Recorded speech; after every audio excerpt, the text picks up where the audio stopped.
Hello friends, welcome to Sukanya's taste made. എല്ലാവർക്കും എൻ്റെ ഒരു പുതിയ വീഡിയോയിലേക്ക് സ്വാഗതം.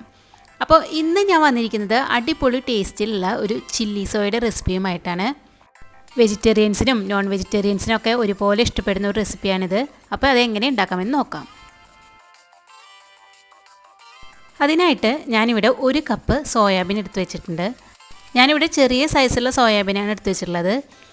ഇനി ഞാൻ ഒരു പാത്രത്തിൽ കുറച്ച് വെള്ളവും 1 ടീസ്പൂൺ ഉപ്പും കൂടി ചേർത്ത് തിളപ്പിക്കാൻ വെച്ചിട്ടുണ്ടായിരുന്നു. അതിപ്പോൾ നല്ലപോലെ തിളച്ചിട്ടുണ്ട്.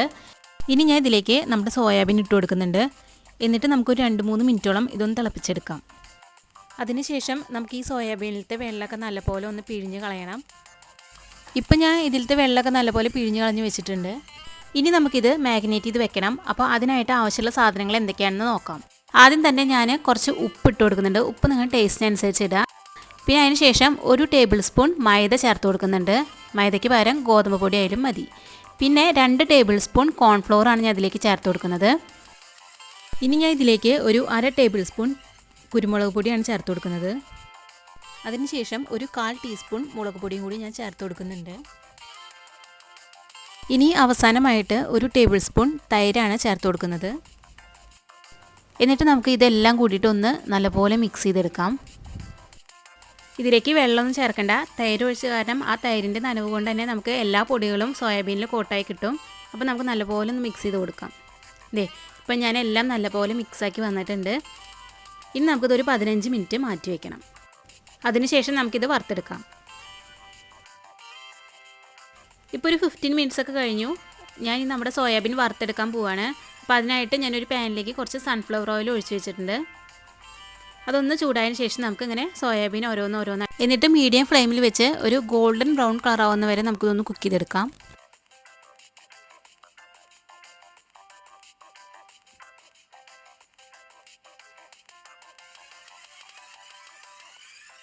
ഇപ്പോൾ നമ്മുടെ സോയാബീൻ ഒരു ഗോൾഡൻ ബ്രൗൺ കളറൊക്കെ ആയി വന്നിട്ടുണ്ട്.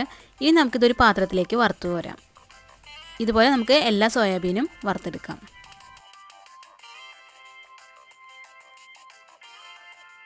ഇപ്പോൾ നമ്മുടെ എല്ലാ സോയാബീനും വറുത്ത് കൊണ്ടുവന്നിട്ടുണ്ട്. ഇനി നമുക്കൊരു പാൻ ചൂടാക്കാനായിട്ട് വെക്കാം. അതിലേക്ക് ഒരു 3 ടേബിൾ സ്പൂണോളം സൺഫ്ലവർ ഓയിൽ ഒഴിച്ചു കൊടുക്കുന്നുണ്ട്. അതിനുശേഷം അതിലേക്ക് ചെറുതായി അരിഞ്ഞു വെച്ചിരിക്കുന്ന 1 ടേബിൾ സ്പൂൺ വെളുത്തുള്ളിയും 1 ടേബിൾ സ്പൂൺ ഇഞ്ചിയും ചേർത്ത് നല്ലപോലെ ഒന്ന് വഴറ്റിയെടുക്കാം.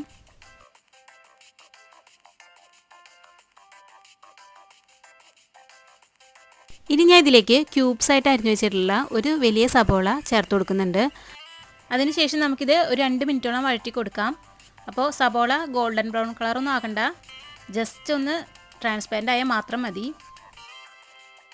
ഇനി ഞാൻ ഇതിലേക്ക് ഒരു ലേശം ക്യാപ്സിക്കം അരിഞ്ഞതും ഒരു തക്കാളി അരിഞ്ഞതും പിന്നെ ഒരു ലേശം സ്പ്രിംഗ് ഒനിയൻ അരിഞ്ഞതും കൂടി ചേർത്ത് കൊടുക്കുന്നുണ്ട്.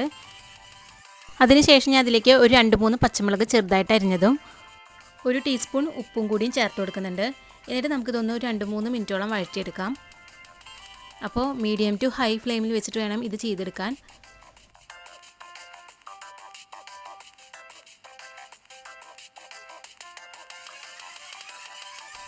ഇപ്പോൾ ഒരു 2-3 മിനിറ്റൊക്കെ കഴിഞ്ഞു. ഇനി നമുക്കിതിലേക്ക് സോസുകൾ ആഡ് ചെയ്ത് കൊടുക്കാം. അപ്പോൾ ആദ്യം തന്നെ ഞാൻ 1 ടീസ്പൂൺ സോയ സോസാണ് ആഡ് ചെയ്ത് കൊടുക്കുന്നത്. അതിനുശേഷം ഒരു 2 table spoon chilli sauce add ചെയ്ത് കൊടുക്കുന്നുണ്ട്. ഇനി ഒരു 2 ടേബിൾ സ്പൂൺ ടൊമാറ്റോ സോസും കൂടി ചേർത്ത് കൊടുക്കാം. അതിനുശേഷം ഈ സോസുകളിലൊക്കെ പച്ചമണം ഒന്ന് മാറണ വരെ നമുക്കിതൊന്ന് വഴറ്റിയെടുക്കാം.